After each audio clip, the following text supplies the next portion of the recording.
افضل 5 لاعبين من جانب المنتخب الوطني الجزائري في المونديال. وما تنسوش تقعدوا معنا حتى النهايه على الفيديو باش تعرفوا مصير بيتكوفيتش مع المنتخب الوطني الجزائري. رغم ان المنتخب الوطني الجزائري لم يذهب بعيدا في المونديال، لكن هناك 5 لاعبين من جانب المنتخب الوطني الجزائري قدموا كل ما لديهم. خامسا راين ايت نوري، ما على باليش علاه وحدين يندهشوا، ما على باليش علاه وحدين ما يعجبهمش راين ايت نوري. راين ايت نوري افضل ظهير في المنتخب الوطني الجزائري، انا نعتبره افضل من حجام صاي. في المباراه الاولى تاع الارجنتين كان يلعب وحيدا هو وفير شايبي وابراهيم مازا صاي. وفي المباراه تاع الاردن قدم مباراه جميله، وفي مباراه تاع النمسا كما على بالكم لعب جوان حجام وكل لعب هو كان يقدم مباراه جميله. وكون الهدف الثاني هذاك اللي تنقيناه من النمسا اللي كان خطا فادح من جوان حجام، هو ما يديرش هذيك الاخطاء، ونعرفوه باللي هو لاعب تكنيسيان عنده مراوغه شابه ويعطيه هجوميا بالبزاف وراه تسقط دفاعيا. رابعا رفيق بلغالي. رفيق بلغالي من جانب المنتخب الوطني الجزائري هو مفاجاه المونديال. في المباراه الاولى تاع الارجنتين سيفري ما كانش في المستوى، لان اغلب الفريق ومعظم اللاعبين ما كانوش في المستوى.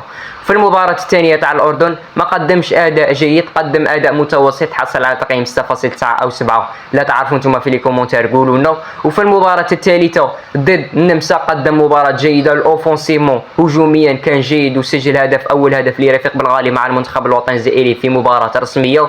وأيضا في المباراة تاع سويسرا ما كانش في المستوى وقدم أداء متوسط. ثالثا رياض محرز الكابيتان الذي اعتزل مؤخرا اللعب الدولي بعد الإقصاء من المونديال. رياض محرز في المباراة الأولى تاع الأرجنتين ما لعبش أساسي، لعب فقط 20 دقيقة الأخيرة، تسمى هذيك المباراة ما ناخذوهاش بعين الاعتبار وكنا منهزمين 3-0. في المباراة الثانية ضد الأردن ما كانش في المستوى، ما كانش في نهاره في مستوى التطلعات، ضيع فرصتين أمام المرمى حاسمتين. لكن في المباراة الثالثة ضد النمسا قدم أداء جد جيد وسجل هدفين وتحصل على تقييم 9.1، أفضل لاعب في المباراة وسجل هدفين اللي بهم المنتخب الوطني الجزائري تأهل للدور 32. ثانيا فارس شايبي، جوهرة خط وسط الميدان، اللاعب المتعدد المراكز، يلعب في مركز 6 مركز 8 مركز 10 صانع الألعاب ويلعب حتى في الجناح الأيسر.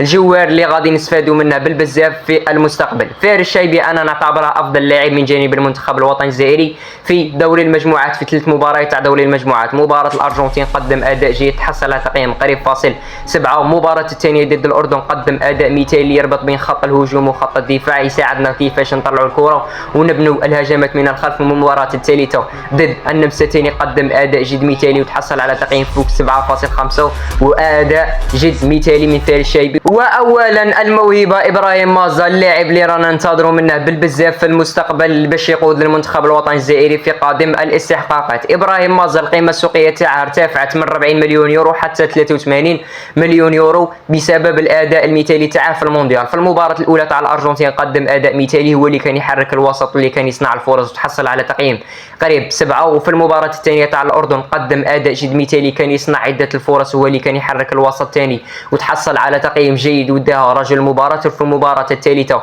ضد النمسا ثاني قدم أداء جيد وتحصل على تقييم فوق 7. وفي المباراة الأخيرة ضد سويسرا بيتكوفيتش غمره وحطه في بوست اللي هو مركز 9 ماشي بوست كاع تاعه.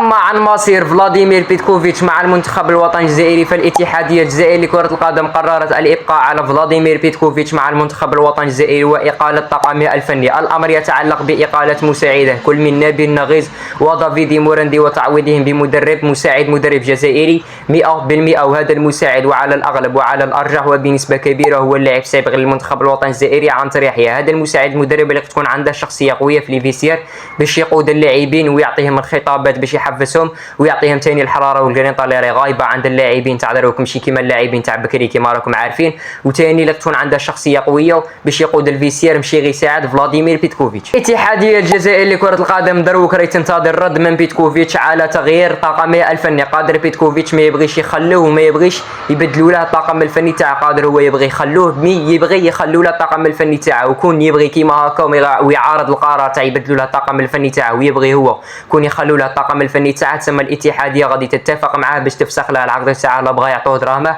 على الدور التالي ويدبروا مدرب على رواحهم. راه كاين مدربين في الساحه التدريبيه، وهذا بالنسبه لي افضل قرار يديروه هي كيسرحوا فلاديمير بيتكوفيتش من العريضه الفنيه، لاخاطش كاين مدربين على غير اليو سي سي هينونديز تشافي تاع برشلونه وثاني هيرفي رونير. اي في الاخير ما بقى لي نقول لكم باللي هذه هي اخر اخبار المنتخب الوطني الجزائري، ويوم الثلاثاء غادي يحسم ملف بيتكوفيتش مع المنتخب الوطني الجزائري، اما يبقى اما يقاد. هذه هي، ما تنساش ديرنا ابوني باش ما تعطي حتى حيه على المنتخب الوطني الجزائري وحتى معلومه على المنتخب الوطني الجزائري.